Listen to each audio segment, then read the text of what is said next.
Hello everyone and welcome back to TBR Media for another review here on our YouTube channel. My name is Jared and today we are going to be talking about and reviewing Drive Away Dolls. This comes to us from Ethan Coen, one half of the Coen brothers, who you may famously know. This one stars Geraldine, Viswanathan, Margaret, Qualley, Matt Damon, Beanie, Feldstein, Pedro, Pascal, and a surprise cameo that I didn't know about of Miley Cyrus. So this movie follows two friends, Jamie and Marian, who are at a rough spot in their lives, and they decide that a road trip to Tallahassee, Florida is in store, and it would help rejuvenate their sense of purpose and fulfillment. Unfortunately, they're traveling with some very hot cargo that is looking to be possessed by a lot of people. I should have had a lot more fun with this movie than I did. Now, don't get me wrong, there is some classic Coen brothers influence and vibes that you can feel within the movie. There is that dry humor, that sense of comedy that had me laughing at multiple points in the movie. Who are you? Democrats.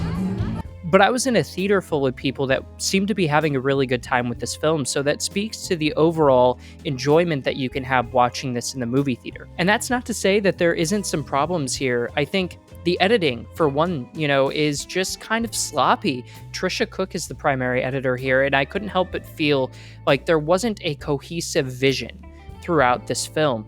Some of the scenes that were stitched together, that go one right after the other, don't quite make sense, and it leaves you with this tonal inconsistency that I think hurt the film largely. And I don't know if it was because of that editing that the pacing just really suffered with Drive Away Dolls. I mentioned that I had laughed a few times, and that's true. There are some funny bits and gags throughout the whole entire film. But then again, there were several moments where something landed, a joke landed with everyone that I kind of just sat there thinking, like, why am I watching this? This movie is only an hour and 20 minutes, and yet it felt like a 2-hour film. And that's not something that I necessarily enjoy. We always say that, and a lot of people always say, it's not just me, that the film's runtime doesn't necessarily matter. You could have a 3-hour epic that is enthralling all the way through and feels like, a 90-minute film. And then the adverse is true too, where you can have this really short, concise project, and it doesn't quite come together in the way that you would expect to keep that sharp edge that the Coen brothers are known for. Another problem I had, I feel like the characters are so one-dimensional that you can't really ever root for anyone truly. And classically, these films from the Coen brothers, and like I mentioned, this one is directed by Ethan Coen, it just feels like they're there to serve the purpose of a gag and a gag only. And there's not much more substance, which I am totally fine with if that's the vibe that you're going for. But in order for that to truly work, I have to feel some sort of consistency throughout that really grounds me to the characters, even though I do not know anything about them. And that's not even the case here. I feel like we get a lot of character work through these performances that I think are really, really solid. In fact, there's nothing there that really lends itself to a larger kind of connection.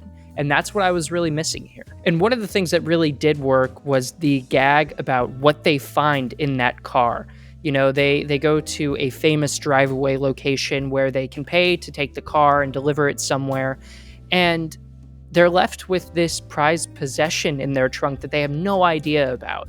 And so half the fun is learning what that is exactly. And I think that alone was so funny in the theater to find out what the actual motivation behind these mobsters of sorts trying to get this briefcase was.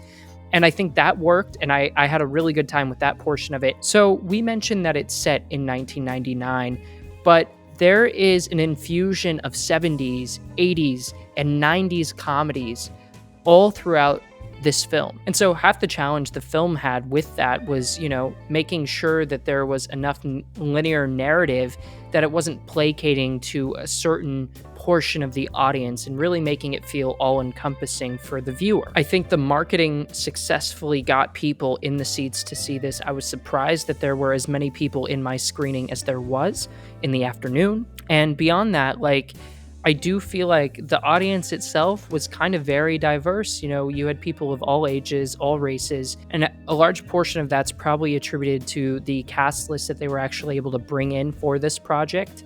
So hats off to them for that. But then when you're actually sitting there watching it, you just want more. And I shouldn't be in an Ethan Coen film or, you know, any Coen brother film and feel like there's something that's missing, there's something that's not quite attainable, and you can't really pinpoint it. Do I think it's worth seeing just for the gags and some of the fun that you may be able to have with Drive-Away Dolls? I do. The performances, the story, the gags, all of it works. And in their respective categories, the film inherently should be fine. And that's not the case. You're sitting there and you're kind of watching this all unfold, and there's no consistency within how scenes are being stitched together, where we are at in the story, in the transitions. It feels clunky and it feels jaded. And outside of the approach to dry humor and comedy, it really doesn't feel like a Coen brother film. Drive-Away Dolls is in theaters right now, so you can go to the theater, check it out, and let me know your thoughts down in the comment below. Make sure to subscribe and ring the bell so you never miss when we go live or upload a new video. And one more ask, please join our YouTube membership. We have a whole list of options down below in the description that you can check out. Several tiers to suit your needs. We'd love to have you as a channel member. I don't often ask anyone to, sign up and subscribe, but we have exclusive videos, early access to our videos, and more fun things to come in the future with live streams and gaming and everything like that. So stick around, join our membership, and we will see you in the next video.